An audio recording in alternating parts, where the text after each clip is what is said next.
चलो लिख लिया है तुम लोग क्वेश्चन।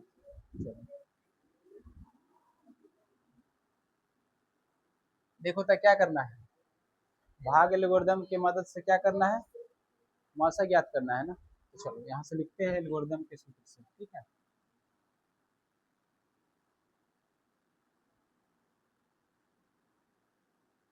एल्गोरिदम के सूत्र से, एल्गोरिदम के सूत्र से, ठीक है। एल्गोरिदम के सूत्र पता है आप लोग को कि नहीं पता है? पता है ना।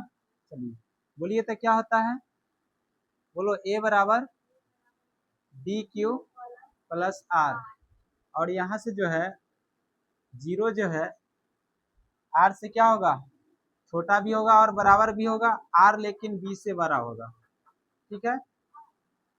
हाँ नहीं, आर से बी बड़ा होगा, ठीक है।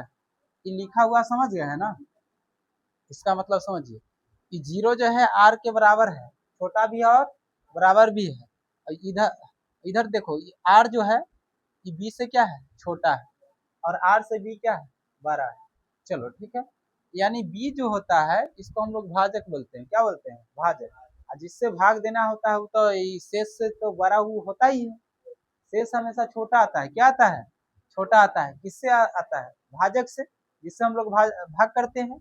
चलो अब यहाँ से देखो था, इसमें दो संख्या दे दिया है, कितना, 870 और 225 का जो है महत्तम समावर्तक यानी एचसीएफ ज्ञात करना है। क्या ज्ञात करना है, एचसीएफ ज्ञात करना है। ई टाइप का जो है क्वेश्चन कुछ भी करता है आपके बोर्ड में, ठीक है। तो चलो अब देखो तो यहाँ से बड़ संख्या कौन है, बड़ संख्या जो है 800 कितना है, 70 है।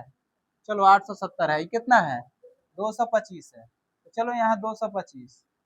अब हमको ये बताइए कि 870 के बराबर करना है तो इसमें हम कितना से गुना कर दें जो हमको 870 आ जाए। तो देखिए कभी जैसे कभी नहीं हो सकता है कि एक ही बार गुना करने से उतना आ जाए, ठीक ठीक है। तो यहाँ से ये बताओ हमको, ये कितना है, 2 है ना, और ये कितना है, 8 है। अगर 4 से लगाएंगे तो ये तो 4 दूना 8, लेकिन 25 चौका 100, 900 हो जाएगा। लेकिन चार से लगाएंगे नहीं, 3 से लगाइए। तो यहाँ से देखिए तो ये 225 में जो है 3 से गुना कीजिए, तो देखिए तो 5 3 15, 3 दूना 6 1 7, आई देखो तो 3 दूना 6 कितना आ गया, 675 आ गया। तो चलो देखो ये कितना गया, 675, 5 3 15, 3 दूना 6 1 7, आई 3 दूना 6। तो अब हम 3 से लगाए हैं, तो 3 से लगाए हैं तो कितना आया है, 675 आया है ना। अब हमको ये बताओ 870 में से 675 घटा दो, तो घटाएगा तो ये 5 हो जाएगा, ये हो गया कितना रे 6, तो ये कितना 16, तो 16 में से 7 घटाएंगे तो कितना बचेगा, 9, 9 है ना बचता। हाँ चला एक बाद ये कितना हो गया 7, 7 में से अगर 6 को घटाएंगे तो 1, तो कितना बच गया 195। यानी हमको जो शेष बच रहा है वो 195 बच रहा है, कितना बच रहा है 195।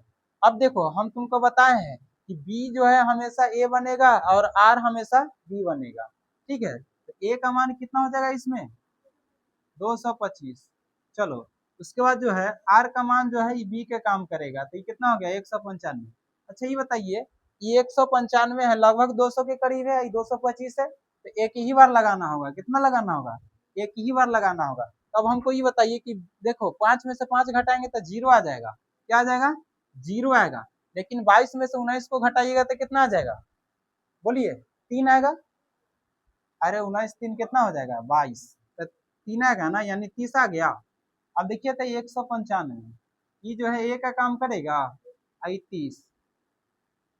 अब हमको ये बताइए ये 195 है, कितना है 195 है, तो 6 3 18 यानी 180, तो 6 बार में लगाइए तो कितना आ जाएगा 180।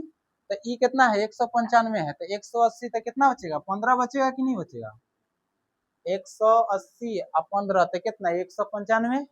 अब चलिए यहाँ से देखिए तो ए का काम कौन करेगा 30, और बी का काम कौन करेगा 15, और गुना 2, तो 15 दूना 30 यानी बराबर हो गया, तो शेष क्या होगा जीरो। हमको क्या कहा गया है, मासा निकालने के लिए ना, यानी मासा यानी एचसीएफ, ठीक है। एचसीएफ इसको बोलते हैं। तो एचसीएफ देखो था किसका निकालना था, बोलो तो जल्दी, 870 था, 870 और 225, ठीक है। चलो, तो यहाँ ये कितना आ गया मासा, यानी हमको जो है मासा को हम लोग बी कहते हैं, बी बराबर हमको कितना आ गया है 15 ना हो, ये ना मासा कहलाता है। बी का मान कहाँ है बोलिए तो, हम आप लोग को बताए हैं कि मासा बराबर यानी बी लिखते हैं, यानी बी बराबर हमको कितना आ गया यहाँ 15, आप लोग को बताए हैं नहीं बताए हैं, बताए हैं ना कि मासा को जो है हम बी को जो है मासा कहते हैं। भाग एल्गोरिथम के सूत्र में ए बराबर बी क्यू प्लस आर में जो है मासा जो है बी होता है, यानी बी का मान क्या कहलाता है मासा कहलाता है, यानी मासा बराबर क्या हो जाएगा बी। समझ में आया कि नहीं, कोई दिक्कत। मासा आपका कितना आ गया 15, इसको लिखिए, ठीक है लिखो।